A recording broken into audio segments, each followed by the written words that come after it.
Yes. I have a problem because I'm being made to go through the the details that are the details of the officials, and expected to remember every other detail on the work that generally is done by the DGs and the officials. The questioning this morning, we've gone into those details. I have a problem because I'm not an officer or cabinet secretary, those who take minutes, etc. The manner in which I think I'm being asked questions on the details that I can't even remember properly because I was not working on these details. Now, naturally, this will have its own results. The results that will make the Commission to take some conclusions. Now, I thought there are serious issues or policy issues that one could be bogged down to deal with. Now, if you take this document, either the DG or the Secretary for Cabinet or something, they would know everything because they worked on it. I'm not sure. I'm not sure about the purpose of me having to remember whether T's were I's were dotted and T's were crossed. I think it is fair to say that as president, there would be certain things that you might not know because they would be dealt with by officials and other people, and that there would be certain things that you would be expected to know. I think that's fair comment. Where there may be difficulty, and I think we can have a look, and I did say earlier on, you are free to say, look, I don't know that, I wouldn't have known that, and I think Mr. Pretorius may, going forward, have to maybe apply his mind more in terms of what's important that you are likely to have known or to have dealt with, to the extent that maybe some of the questions might be questions that might not have fallen within what you would have known. But I think what he may be trying to do is to make sure that in the light of the allegations that Ms. Barbara Hogan has made, for example, that you interfered with the processes of the appointment of, for example, the CEO, Group CEO for Transnet. And she goes into details into her interactions with you on her version. It may be important for the Commission to understand, for example, when we go to that report that Mr. Pretorius took you through, to say,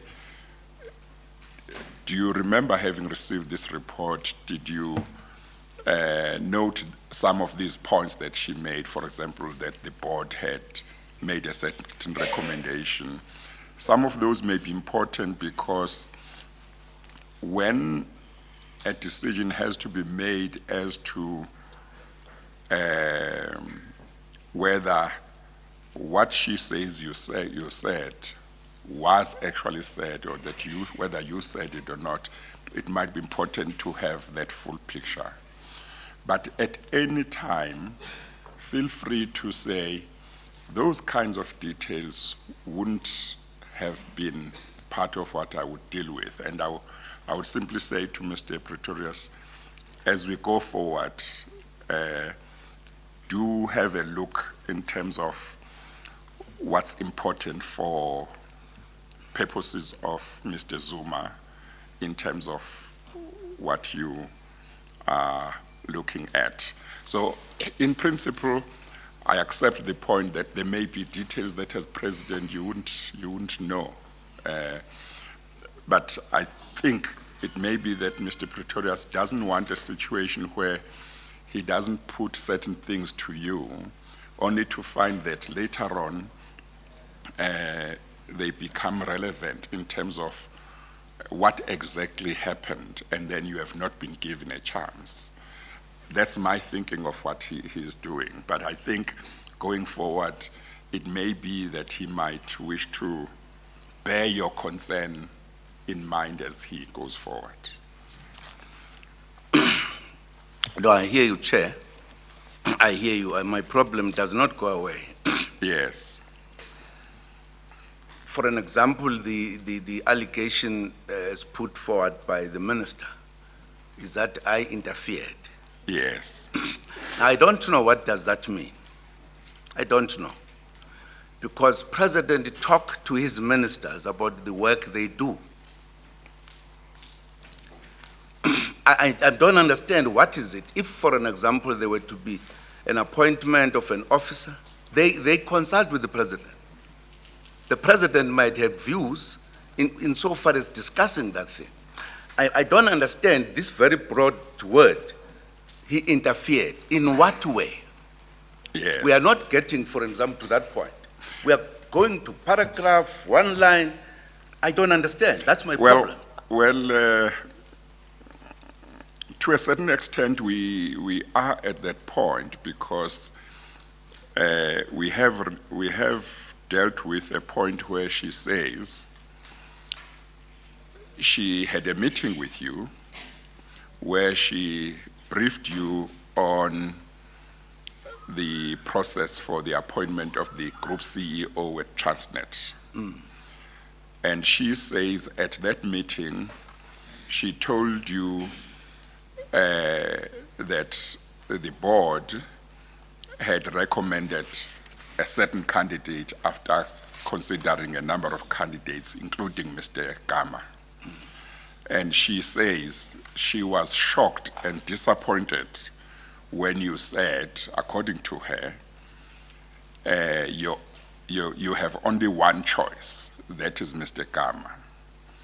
Now, that seems to me, if it is true what she says happened, may well be an interference. I'm not saying it is. May well be an interference. I am not sure. You might be able, as you say, to say a president and a minister would discuss such issues as a minister of public enterprises would discuss issues as to candidates to be considered. But the president, if he has a view, would express a view, but would not be saying his view is the only view or the decisive view. And that gives me at least another version to say, well, she says this is what was said, but you say this is what happens, not what she is saying. So in terms of that report, Mr. Pretorius was going through it because he is still looking at that issue, and I did indicate earlier on that in terms of her statements, or in terms of accusations that she makes, that's one of the very important accusations that she makes that must be dealt with properly. So it may be that there are certain details where you say, look, I really don't know that part, and I wouldn't know it as president, and that's legitimate.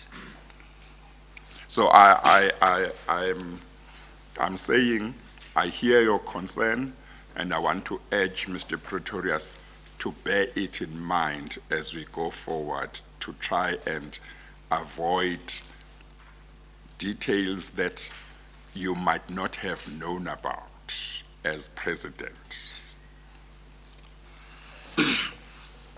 Chair, the allegation is that the president interfered. And Yeah. she makes the statement, which I've responded to. Yes. I would have never said so. Because I don't, as a president, I can't say I want this and it succeeds because it's going to go through the processes.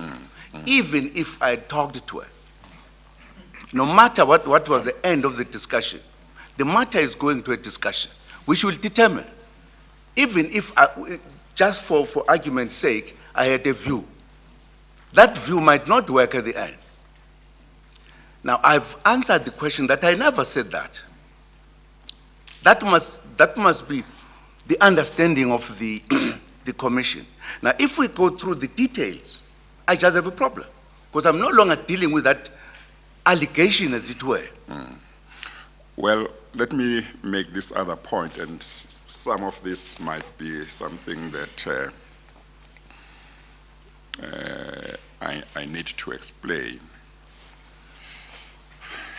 If, for example, as we have in relation to this accusation that she makes, that you interfered with the appointment process in relation to the group CEO of Transnet. She says you interfered, and you say, no, I never interfered.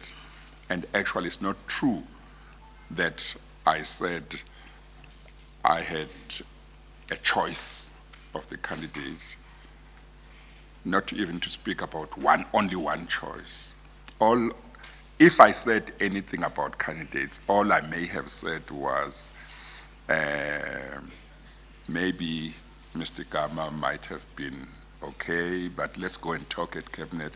Or you might say, I don't think I expressed any preference in either way. And that's not how I normally dealt with these matters, and that's not how, as far as I know, a president deals with these matters. At a certain stage, she might have to be called back to deal with the fact that you have said you couldn't have said that. And because in the end, I may have to make a finding as to, did the meeting that she talks about take place between the two of you? And is it true that you said what she says she said? And when I look at that, I can't look just at that. I've got to look at a number of factors relating to the circumstances of the whole matter. That's where some of the things might be relevant. Chair, my problem, you see, if she said I came and I said, you can't put this one, this is my only candidate. Yes. And I didn't do so. These matters, where you take the decision, it is at the cabinet. In the cabinet, all members, including the president, has a right to express the view in the cabinet. Now, that's why I'm saying I have a problem with the, if I'm looking for that, or the commission is looking for that kind of thing, that now I must go through the details page by page, paragraph by paragraph. Well, maybe the paragraph by paragraph might not be the best way. It may be that Mr. Pretorius must look at the gist of certain portions of her statement and be able to put those to you rather than paragraph by paragraph. I think you may have a point there. You know, Mr. Pretorius will respond, but it may be that he needs to look at a number of paragraphs and get the gist and put it, particularly because your version is, I could not have said this. This is not how things have, worked. And therefore, it might not be helpful to go into certain details because my version is, it could not have happened. And I'm now putting my own words. It may be that you say, couldn't have happened this way because if it happened this way, it would have been improper and I wouldn't have done that kind of thing.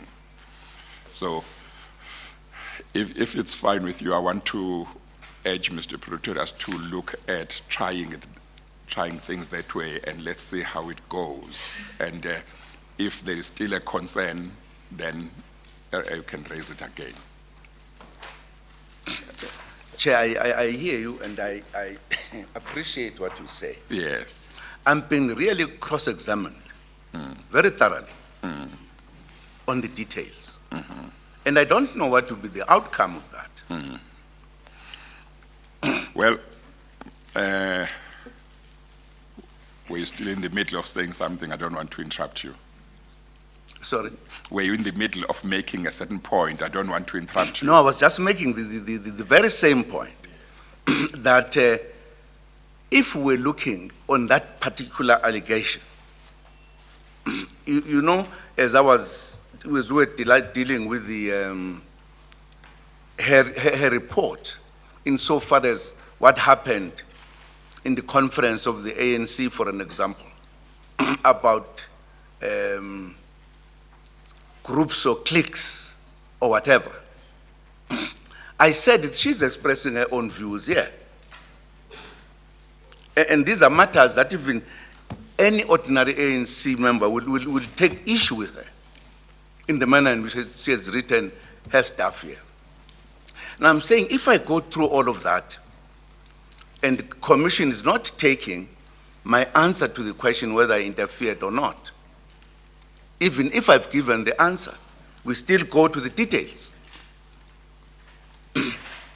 For me, what other answer must I give that will make the commission to be satisfied? Is to go to the details in one form or the other? Well, you see, when Ms. Barbara Hogan gave her version to say you interfered, the commission didn't accept what she said as true, as necessarily true. That's how I should put it.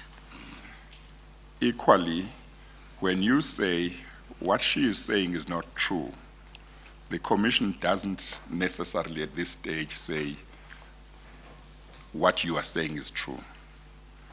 At this stage, the commission is hearing different witnesses saying what they have to say on certain issues. There will come a time when the commission must weigh up all the evidence and see and decide what it decides is true. But at this stage, just because you have said what she says happened is not true, the commission can't say that's the end of the matter. It must still look at all relevant circumstances so that when, at the end of its work, it has to weigh up and decide, it has a full picture. That is the attempt, to make sure that it has a full picture from all sides before that time comes. Maybe I should allow Mr. But the details, Chair, they will include me not remembering these details because are not even mine. And I don't know what will you do where I perhaps I'm saying, no, I can't remember. I have no comment. You will weigh all of that. That's my point. Yes. If you make me to go through every other thing here, which it could not be my, or at a level of my activities. Yes. That's why I've got a worry. Let me hear what Mr. Pretorius has to say. Well, Chair, if Ms. Hogan implicates in her evidence Mr. Zuma directly, we're not only duty-bound to put it, but it's fair to put it in all its relevant detail.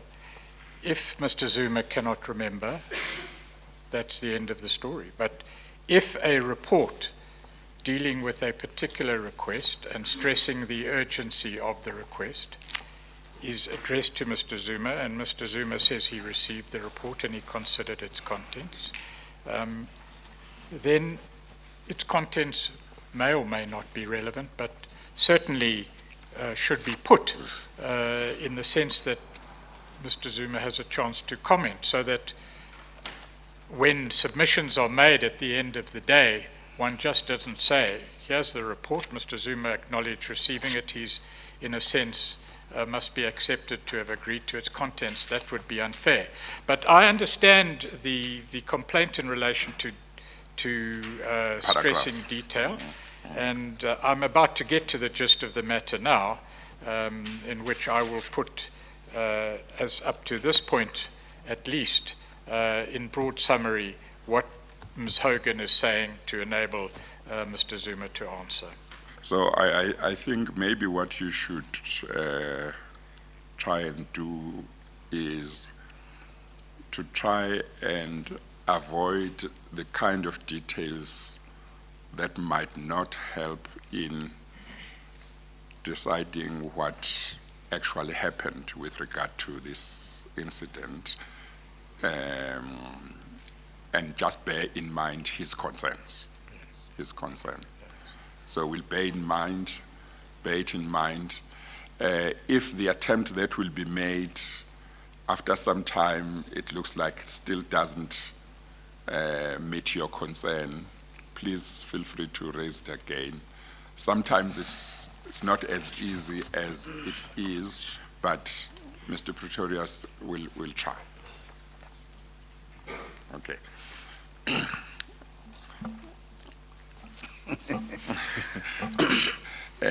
Mr. Zuma is not agree. Oh, I'm sorry, Mr. Skakane. I didn't see your hand.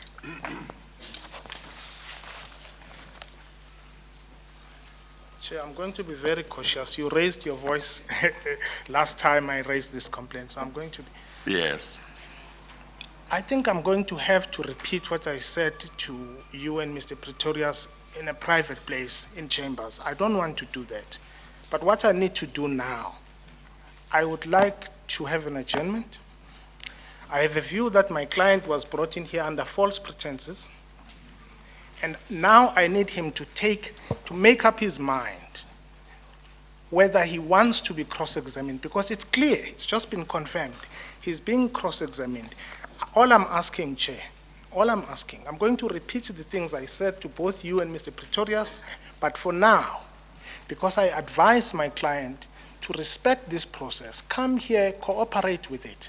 I want him to consider that position, because I think I advised him in bona fide, but I do not think I was right. And I would like him to consider his position, because now it's clear to me he's being cross-examined on the version, not his version, on what people said. I do think I need an adjournment with him. Okay, how much time do you need? So if you give me 30 minutes, I'll come back at 3. At 3 o'clock? Yes. Okay, we'll adjourn for 30 minutes. We'll resume at 3. Thank you. We adjourn. Sorry?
I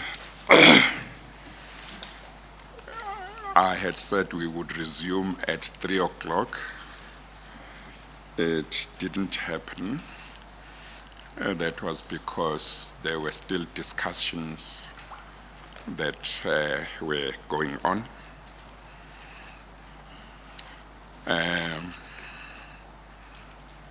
As you know, we adjourned because the former president had expressed certain concerns with regard to the details or questions or some of the questions that he was being asked, and his counsel expressed those concerns as well and requested an adjournment so that the former president and his legal team could reflect on the situation.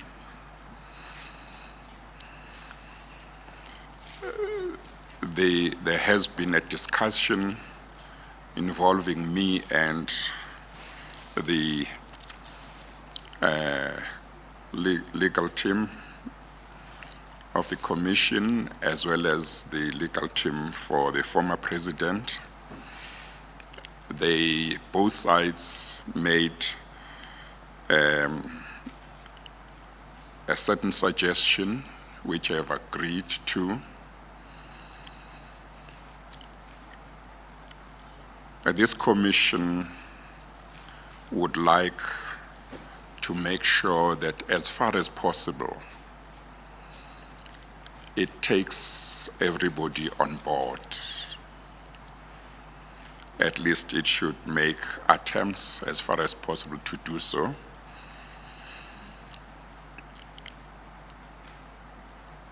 The former president has expressed certain concerns, and what has been agreed is that there should be an opportunity for both the Commission's legal team and the former president's legal team to look at the concerns and see whether a way can be found in which they can be accommodated without the Commission's legal team compromising the job that they need to do in terms of the investigation. It has been decided that we should adjourn the proceedings for the day, and we should not sit tomorrow in order to give a full opportunity to the Commission's legal team and the former president's legal team, which would involve the former president as well because he's concerned in the matter, to see whether a way can be found in which his concerns are addressed without the Commission's legal team compromising any part of their obligations. I must take this opportunity to say that I said yesterday, I think I said it yesterday, that I believed that all sides were trying to find solutions to whatever issues arose. And I indicated yesterday, for example, that the former president's counsel or legal team indicated that they didn't want Mr. Pretorius to be looking over his shoulder as he was asking questions They didn't want to keep on raise objections. They were going to raise objections only if it was something really serious. So there have been an issue now. They have come together and they have discussed, and a decision has been taken that let there be time to look at issues and see if common ground can be found, so that then we can continue. So we are therefore going to adjourn the proceedings until Friday morning. I am confident that there are reasonable prospects that a way will be found to make sure that we can proceed with a certain understanding. So we'll have to wait until Friday, but tomorrow all sides will be interacting with one another, with each other, to try and see how the concerns that have been raised by the former president can be accommodated. I am confident that it ought to be possible to find a way. Unless there is anything that counsel for the former president or Mr. Pretorius wants to say, I'm happy that we adjourn. I think both indicate that they have nothing to say. We therefore adjourn until Friday, 10 a.m. We adjourn.